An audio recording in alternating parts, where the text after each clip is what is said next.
Hello and welcome to another video. Yeah, I've made a lot of videos this week, which is unusual for me.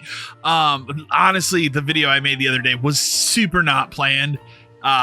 This was actually the video that I had planned, and I want to talk about it. Actually, more of it came out today, so I'm actually kind of glad that I waited to talk about this. But this has been a heavy topic on podcast 572 for, I'd say, probably the past like 2 months, and more of it has come to light, more of it is coming out, and I think it's time to have like a real gut check discussion about whatever the fuck Microsoft is doing with the Xbox brand. It's getting bad, and let's discuss. So this article comes to us from IGN regarding Xbox boss Phil Spencer is explaining the decision to launch Indiana Jones and the Great Circle on PS5. Now, to point this out, about 4 months ago, when we had that roundtable where they had to come and sit down and have the discussion of what was going on, because the scuttle just got so out of control about, hey, is Microsoft going third party? Are they going to get rid of the Xbox brand? What is going on here? And they specifically said at this time, we are only doing these 4 games. And Phil Spencer even said at the time, Indiana Jones would not be one of the games. That and Starfield would not be one of the games. They were asked directly, and they said no. Well, how times have changed just a mere 4 months later. Yesterday, at Gamescom, they revealed a new trailer for Indiana Jones and the Great Circle, and honestly, the game's looking great. I'm really excited to play it. As a huge Indiana Jones fan, I think that it's going to be a worthwhile game. I'm also a huge fan of machine games. And they have a lot of people that came over from Starbreeze.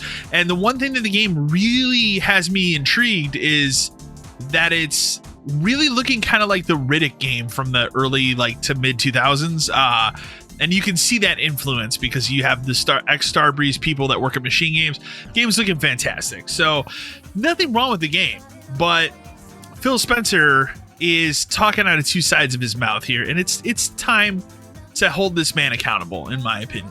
Perhaps the biggest announcement coming out of opening night live was Microsoft's decision to launch Machine Games' hotly anticipated Xbox game Indiana Jones: The Great Circle on PlayStation 5 a few months after it launches on Xbox and PC. So it is important to note we did get a date for this game. As of right now, it's coming out December 9th on the Xbox and PC. Anyways, I just wanted to point that out there. It's the latest first-party Xbox game to make the jump to a rival console following the release of Obsidian's Pentiment and Grounded, Tango Gameworks, Hi-Fi Rush, and Rare Sea of Thieves earlier in 2024. In June, Microsoft announced id Software's upcoming Doom: The Dark Ages will also launch on PS5 next year. I don't really count that one, to be honest, because let's be fair, Doom was always going to come to them. They were never going to lock Doom down as a franchise that is only on Xbox. So that one specifically, I look at and go, it's not really that big of a deal. During a Microsoft Gamescom 2024 livestream, Xbox chief Phil Spencer responded to a question specifically about the decision to bring Indiana Jones and the Great Circle on PS5 and what it means for other upcoming new Xbox releases. Responding, Spencer pointed to the apparently successful release of the 4 Xbox games on non-Xbox platforms and the boost they've enjoyed by going multi-platform. And this is the big statement that I want to discuss today right here. Our franchises are getting stronger. Our Xbox console players are as high this year as they've ever been, Spencer said. So I look at it and say, okay, our player numbers are going up for the console platform. Our franchises are as strong as they've ever been. Crucially, Spencer added that Xbox's multi-platform push is in part about bringing in more money to Microsoft's gaming business, with the pressure now on to deliver following Microsoft's eye-watering $69 billion acquisition of Call of Duty maker Activision Blizzard last year. And we run a business. It's definitely true inside of Microsoft. The bar is high for us in terms of the delivery we have to give back to the company, because we get a level of support from the company that's just amazing and what we're able to go do. So I look at this as, how can we make our games as strong as possible? Our platform continues to grow on console, on PC, and on cloud. It's just going to be a strategy that works for us. Spencer's comments come amid a tumultuous time for Xbox, as seen 1,900 staff cut from the gaming business this year and multiple studio closures. All while sales of the Xbox Series X and S has fallen dramatically, Xbox Game Pass growth has stalled, and Microsoft faces backlash from hardcore Xbox players as a potentially wavering commitment to exclusives and the console business. Perhaps addressing those concerns, Spencer said fans need to get used to Microsoft's new way of thinking around the games it makes. Xbox, Spencer said, is trying to grow, and very much sounds like making Xbox console exclusives is not how the company plans to achieve that going forward. The last thing I'll say, as an industry right now, there's a lot of pressure on the industry. It's been growing for a long time, and now now people are looking for ways to grow. Us as fans and as players of games, we just have to anticipate there's going to be more change in how some of the traditional ways of games were built and distributed. That's going to change. That's going to change for all of us, but the end result has to be better games that more people can play. If we're not focused on that, I think we're focused on the wrong things. So for us at Xbox, health of our platform, and growing games are our most important things. So I want to focus mostly on the statement here. I'm gonna blow it up a little bit. Our franchises are as strong as they have ever been. Our franchises are as strong as they've ever been. So you're gonna sit here and spit in my face and tell me it's raining, basically. That's what he's doing here. You're going to actually sit here and tell me that Halo has never been in a better place than it is right now. Halo's never been better than it is in 2024. That we haven't let that franchise that was the pillar core of the Xbox. This was Microsoft's Mario, okay? You're going to sit here and have the audacity to say it's never been stronger than ever. It's a bunch of corporate bullshit. It is arguably at the weakest and lowest point that franchise has ever been. And the fact that we just continue to let 343 Industries fuck around with that game is insane. Now, I will preface this and say, I do enjoy Halo Infinite. I do semi-regularly play the multiplayer, specifically now the I'm gonna call it the horde mode, but you know what I mean. I play that semi-frequently, and I enjoy that. But would I sit here and tell you that Halo Infinite is like in the same pantheon as Halo 1, 2, and 3 and Reach? Fuck no, I wouldn't. I would tell you it's probably 343's best stab at Halo since 4, which I think 4 was a pretty okay game, but 5 was fucking terrible. And Infinite was a half-baked game that came out, was not ready for prime time, needed at least an additional year, and they had no fucking idea how to turn it into a live service game, which is why it failed. And that's why it failed in the beginning. So, but you're going to sit here and tell me our franchises are as strong as they've ever been. Fable. I'm going to bring up another one. Fable has not had a new entry in 12, 13 years? Since, what was it, Fable The Journey, which was the shitty Kinect game? So you're going to sit here and tell me that franchise is doing A-okay, buddy. When did we announce this new Fable game? 2018? What's the year? 2024? So you're telling me that it's been almost 7 fucking years and this game hasn't come out, but our franchises are as strong as they've ever been, dude. They're as strong as they've ever fucking been. It's a bunch of bullshit. Gears of War. I'm going to throw Gears out here. Now, of these, I think the most promising going forward is probably Gears of War, but when was the last Gears of War entry we had? It was Tactics in 2020. And before that, it was Gears 5 in 2019, which, while successful in the beginning, had kind of a disastrous multiplayer launch, and it took them a while to get that to where it needed to be, to the point that it lost a good chunk of its player base because of that. And because of the continuous fuck around with different parts of it, a lot of that audience left to go play other games, like go back to Call of Duty. So the point I'm trying to make here is that their franchises are in arguably some of the weakest states that they've ever been. I would argue, I would at least put up here, Forza is fine, because what's going to be next? We're going to get the next Forza Horizon. That's going to do gangbusters, and people love Forza. But that's one game in your pillar of franchises. And if you want to throw back at me new shit, fine, let's talk Starfield. Because let's be honest, at this point, unless we finally announce that Starfield's coming to PS5, which I'm shocked that it isn't, and honestly, it should at this point. But it's not, for whatever reason. And that's just missed money at this point. If this is the plan going forward, why the fuck is Starfield not on PS5 already? Why have they not announced a PS5 version, like Game of the Year version this fall that comes with the DLC? It just seems like easy money. But to even go back on Starfield's a game that, even though it was delayed an entire year, and I did enjoy what I played when it came out at launch, it still needed another 8 months. Look at what it is today. 60 frames per second on console. They're even going to update it now to have 60 frames on the Series S if you have that unfortunate machine. And that's your only Xbox, which I feel bad for you because that's the bad one. But I digress here.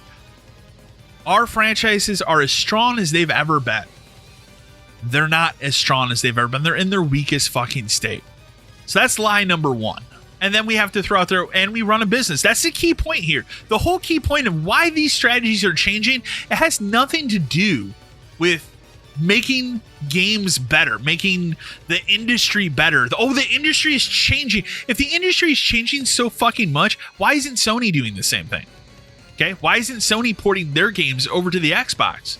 Why don't we just break down the walled garden on both sides and say, fuck it? You know why that's not happening? Because PlayStation is doing very well. Even though this is arguably the weakest console generation that we've ever had in terms of video games that we've gotten, in terms of sitting around waiting for the good shit to come, which I'm still waiting. Hasn't happened yet. We've gotten a couple decent games, but again, go back to my games of the year. If you don't believe me, go back on my channel. Look at what I've picked for game of the year between now and 2021 when we've been in this generation. 2021, I picked Splitgate, a free-to-play game.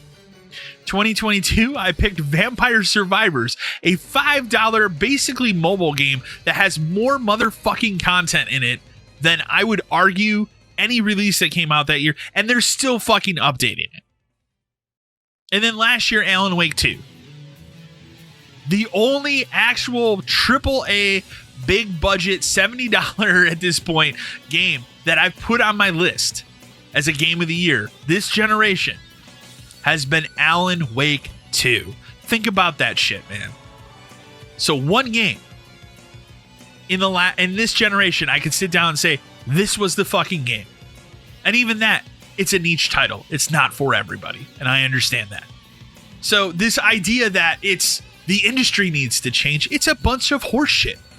If the industry as a whole needed to change the way that Phil Spencer is speaking about here, or Microsoft believes, then why am I not seeing that from Nintendo? Why am I not seeing that from Sony? The only thing Sony is doing different this generation is they're putting more and more games on PC because PC is a viable option. And honestly, at this point, I'm thinking about building a new PC next year and maybe going PC next generation and probably getting a PlayStation, whatever their new PlayStation is, and just playing the Xbox games on the PC because most of this generation, that's what I've done. Like, it's insane. And I own 2 Series X systems, okay? I'm not sitting here like, I own 2 Xbox systems in my house, both Series X's. So you can't come at me and say, well, you know what? Like, no, I've bought into this system. I've bought into this generation. So I have a right to be a little fucking pissed when I read dumb ass shit like our franchises are as strong as they've ever been. Like, they're not. How can you sit there and fucking lie to your customers, the ones that are still here? You can't. And I think this is why you see so many people that are Xbox centric that are just throwing their hands up in the air and going, I don't like, this is fucked up. This generation, I'll say this, I've played more games on PC than I've played on, I think, any generation since the PS2, when I kind of had, I've said before, my computer renaissance, when my family at the time got their first home computer, which my family got a home computer very late. Like, I was in high school. And, 2002 to 2004, I strictly played PC. I was on Warcraft 3. I was playing Unreal Tournament 2003, 2004. Great PC games. GTA, the GTAs that came out, 3 and not San Andreas, but Vice City. Play those on PC. I fucking loved the PC gaming at the time. Mafia, great on PC. And then I went back, obviously, you know, and got sucked back in. The 360 generation hit, one of the best generations of all time. And to look at this now, almost 20 years later, and go, what has happened? You know, but to sit here and with a smug look on our face and go, our franchises are as strong as ever, is Don Matrick level of garbage. Microsoft is a company that has not, at least the Xbox division, they have not recovered from the 2013 disaster E3.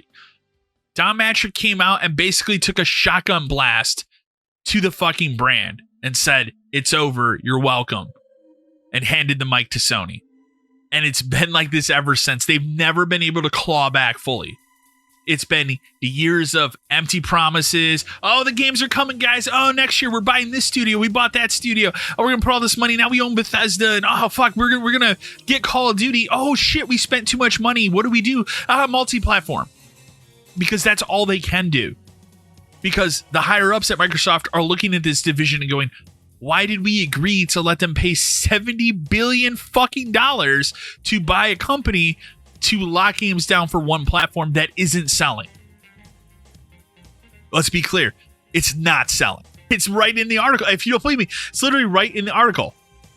All well, sales of the Xbox Series X and X have fallen dramatically. Xbox Game Pass growth has stalled, and Microsoft faces backlash from hardcore Xbox players about its potentially wavering commitment to exclusives on the console business.